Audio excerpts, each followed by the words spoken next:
Bismillahirrahmanirrahim. Assalamualaikum. This is Myra Amjad and I welcome you all from the platform of Gohar Publishers. Our motto is redefining the geography of education through digital resources.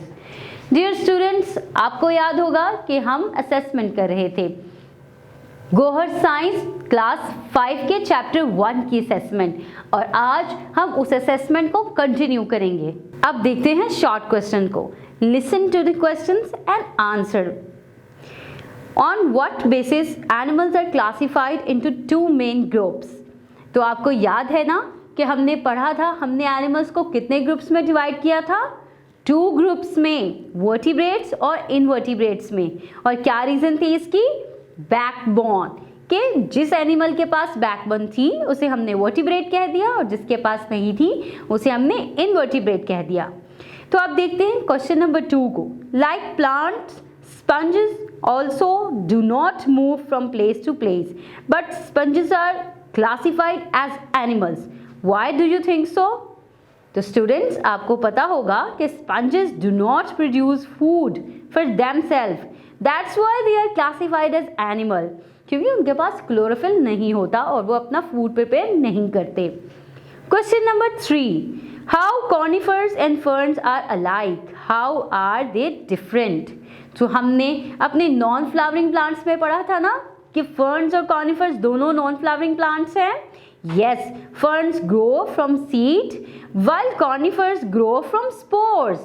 तो ये इनका difference है। Students अब देखते हैं answers को detail में।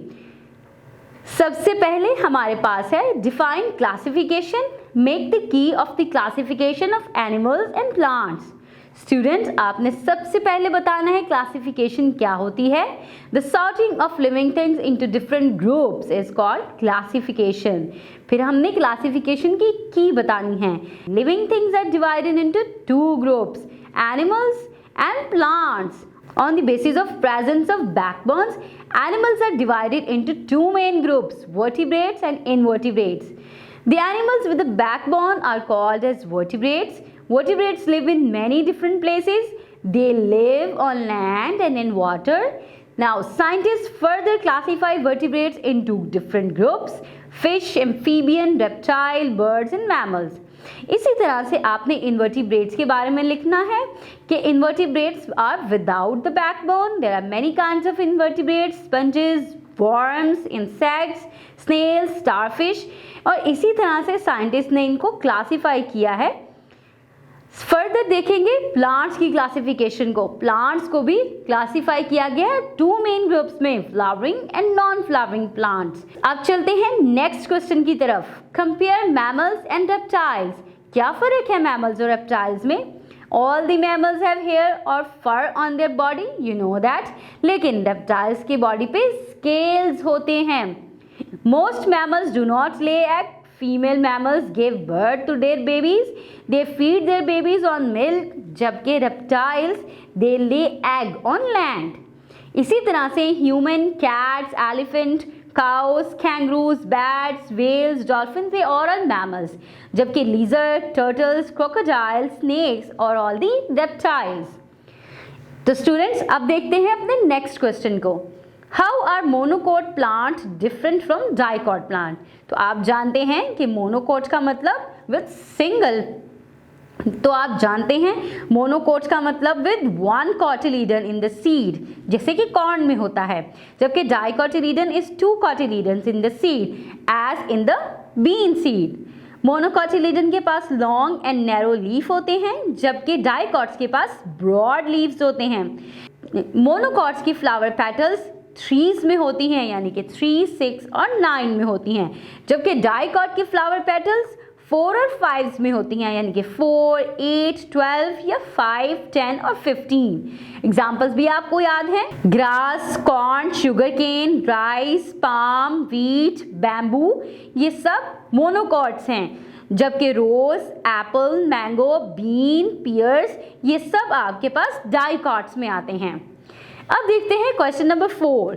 What are some main groups of invertebrates? Give examples from each group. तो आपको याद है ना इन्वर्टिब्रेट्स के ग्रुप्स जिसमें हमारे पास स्पंजेस आते थे, वर्म्स आते थे, इंसेक्ट्स आते थे, मोलस्क्स आते थे और इखानोडर्म्स आते थे। आपको इनके अंदर डिफरेंस भी याद होगा और आप इनके एग्जाम्पल भी लिख सकते हैं। डियर स्टूडेंट्स, अब हम करेंगे एक अमेजिंग सा साइंस प्रोजेक्ट। पेज नंबर 22 पे आप देख सकते हैं हमारे पास एक प्रोजेक्ट है जिसके अंदर हमने करना है 20 एनिमल्स को एक ग्रुप में डिवाइड, और याद रहे कि वो सब वर्टिब्रेट्स होने चाहिए। उसके बाद हमने लिस्ट बनानी है 10 एनिमल्स की जो कि इनवर्टिब्रेट्स होंगे। उसके बाद हमने क्या करना है, Write 4 animals from each class of vertebrates. Also try to find their pictures in magazines. आपने अपनी पुरानी तमाम मैगजीन्स, अपनी बुक्स और न्यूज़पेपर्स में से मज़े की वर्टिब्रेट्स की पिक्चर्स को निकालना है, अपनी कॉपी में पेस्ट करना है और इसको साइंस नोटबुक में ऐड करना है। Now take a few seeds of peanut. Remove their outer covering and observe the cotyledons inside. How many cotyledons do you find in each seed? To which group you will place the peanut? जब आप peanuts को खाते हैं आपको पता है ना कि जब आप उसे खोलते हैं तो वो 2 सीड्स में, 2 कोटिलीडन्स में डिवाइड हो जाती है। तो आप फटाफट से बता देंगे कि ये डाइकॉट है और आप इसको डाइकॉट के ग्रुप में लिख देंगे। जी तो डियर स्टूडेंट्स, ये था हमारा लेसन नंबर 1 जो कि था क्लासिफिकेशन ऑफ लिविंग थिंग्स। था ना ये इंटरेस्टिंग टॉपिक, और हमें तो पढ़ने का बहुत मज़ा आया है। आपने भी एंजॉय किया है, आपने जाना है क्लासिफिकेशन को, बायोडाइवर्सिटी को, flowering and non flowering plants को, वर्टिब्रेट्स और इनवर्टिब्रेट्स को। फिर आपने जाना है एक्सटिंक्ट स्पीशीज कौन सी होती हैं, एंडेंजर्ड स्पीशीज कौन सी हैं। अब आप क्लासिफिकेशन को बहुत अच्छी तरीके से अंडरस्टैंड कर चुके हैं। Take good care of yourself and the people around you and enjoy learning. अल्लाह हाफिज।